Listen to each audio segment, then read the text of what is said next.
Hello and welcome to HK Direct this week with a special international flavour to it. This is what we've got coming up for you. We're going to look back on a historic day for the Hong Kong Jockey Club with the first ever race meeting at Conghua Racecourse in mainland China.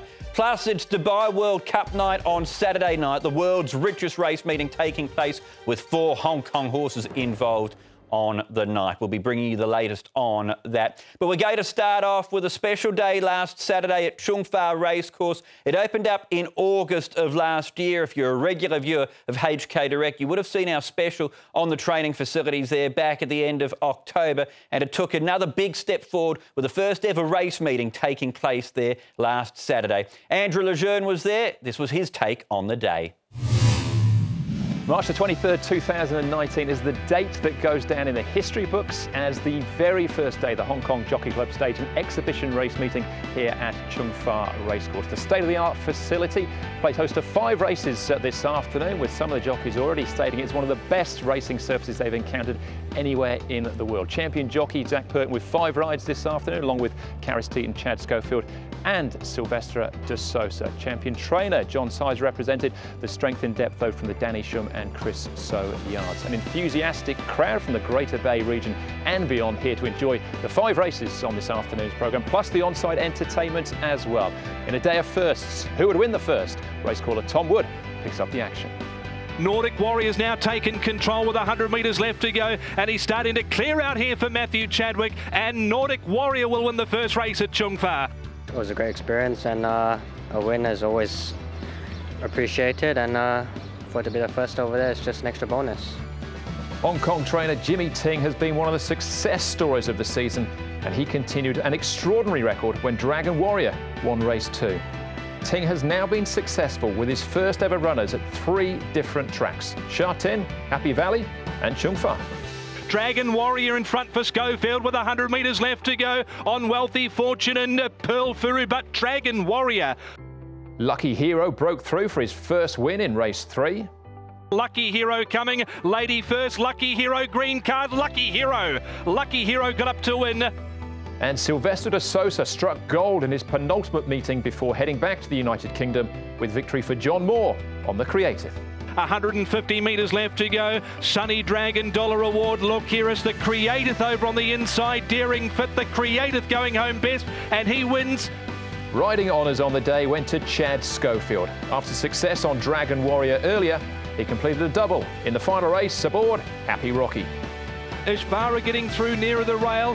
Garlic Gear looking for a run. Happy Rocky at the 150 has swept to the lead from Ishvara. Clement Legend, Garlic Gear, you have my word, the joy of giving, flying late, but Happy Rocky. Schofield gets a double. It was very enjoyable. It was lovely to ride 2 winners in the first meeting there.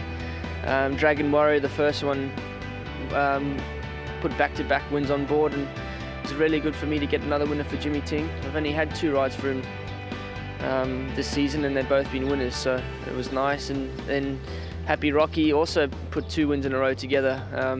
He really appreciated a bit of giving the track, being an older horse, and we had a lovely trip in the race, and he sprinted really well, and it was a good win.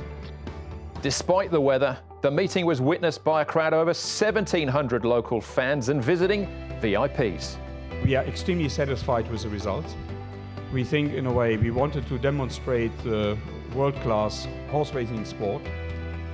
We as Hong Kong Jockey Club on a weekly, bi-weekly basis are showing to our clients and our customers in Hong Kong. And if one looks at the enthusiasm of people who come in a way today to this event, and if you look at the trainers, jockeys who have ridden here, they're full of praise for this facility. Plans are already underway to hold another meeting at Conghua next season as the Jockey Club looks to continue to grow the sport in China. Well done to everyone concerned with putting on that exhibition meeting at Conghua. Certainly a significant day, the first time ever that Hong Kong horses had competed in mainland China. Thanks to Jeune for that piece. From China, we're going to Dubai now. It's Dubai World Cup night on Saturday night, and fronting the coverage for the Dubai Racing Channel, as she has on so many occasions, will be Laura King. I caught up with Laura on Skype earlier on and started by asking, what's the build-up to this World Cup been like? I think the main difference between the build-up this year and the build-up in previous Dubai World Cups that I've experienced has been the almond eye factor. I've never seen track work so busy at the 5 a.m. slot. All of the Japanese horses have been coming out at 5 rather than 7. They do have the choice here. And she is the horse that everyone has wanted to see. The 650 press here, I'd say we've had a couple of hundred people every morning at the early slot to see her, and she has not disappointed at all. There's no real standout on the card apart from her. The World Cup itself is very, very open. We don't have an Arrogate or a California Chrome this year, so the Japanese star is the one really commanding all the attention. This is a meeting, Laura, that Hong Kong horses have tasted success at in the past. What do you make of the Hong Kong contingent for this year? The Hong Kong team are being a little bit ignored, I think, and the one I quite fancy is Wishful Thinker. I know the Alquoz is a very tough race, of course, but Blue Point's going to be very hard to beat, but he's been beating much lesser opposition than he will encounter on Saturday night. And Wishful Thinker, of course, comes here having won 4 of his last 5. Confidence for the horse will be very high. And we just don't quite know how good he is. So he's the one who intrigues me the most of the Hong Kong horses. Obviously, you've got Goldmount, who steps up in trip. If he'd stayed with Alan King in the UK, he certainly would have been running over 2 miles by now. So he's quite interesting. And so the Legend as well has impressed in the mornings. He looks very professional, has gone about things nicely. But of course, he is in a red-hot edition of the Dubai Turf. I don't think we'll see a winner for Hong Kong this year, but perhaps 1 or 2 of them can at least pick up a check or maybe even place. But yeah, they're not really attracting much attention, which I do think is unfair. It's already been a huge carnival for Godolphin. Laura, on the big night itself, we're expecting Blue Point, Thunder Snow, Cross Counter to shine under the lights? Godolphin, of course, have a really strong team. Charlie Appleby has 6 runners. I think probably all of them are going to be very hard to beat. Divine Image has a lot of confidence behind her. The filly in the Derby there talks about her going to Kentucky, although she's a bit of a tricky filly. She could well just lose the plot in the build-up, I think, but other than that, she does have a lot of talent. Blue Point, I think, is vulnerable, as I've mentioned. He's up against some very good horses, and he doesn't often rack up a sequence of wins. I suppose that's one thing you could say against him. I think that Old Persian will be very hard to beat. He did incredibly well to get out of that gap, to find the gap last time and win when he did in the City of Gold. So I think he's probably one I like the best of the Charlie Appleby team. And I do think Thunder Snow is vulnerable. It's not going to be easy at all for Christophe Soumillon this year. He's drawn even wider than last year. He won't get that easy lead. North America probably won't miss the break again. And you've got Capizano in there and the Americans as well. Christophe rode an absolute peach of a ride to win the race last year. Thunder Snow this time only had 1 prep, was quite tamely beaten last time by Capizano. He's the one I think I'd take on of the Godolphin hot pots on the card. And you mentioned before, Laura, the star Japanese filly Almond Eye. Is she the headline act of the international horses this year? Almond Eye is the horse everyone is here to see. And earlier on in the week, I was quite keen to get her beaten. I thought she's never travelled. She's dropping back in trips. I think it's a little strange that they're running her in the Dubai Turf and not in the 1.5-mile race, of course, the Shima Classic. But then I saw her work.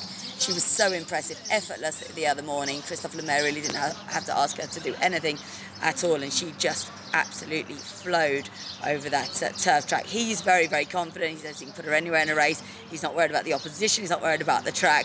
It'll be a real shame if she's beaten, and a surprise to me. Although we should give a mention for Dream Castle. Perfect here at Meydan this year. He's a reformed horse since being gelded. He's never come up against a horse of the calibre of Almond Eye, but home advantage counts for a lot here.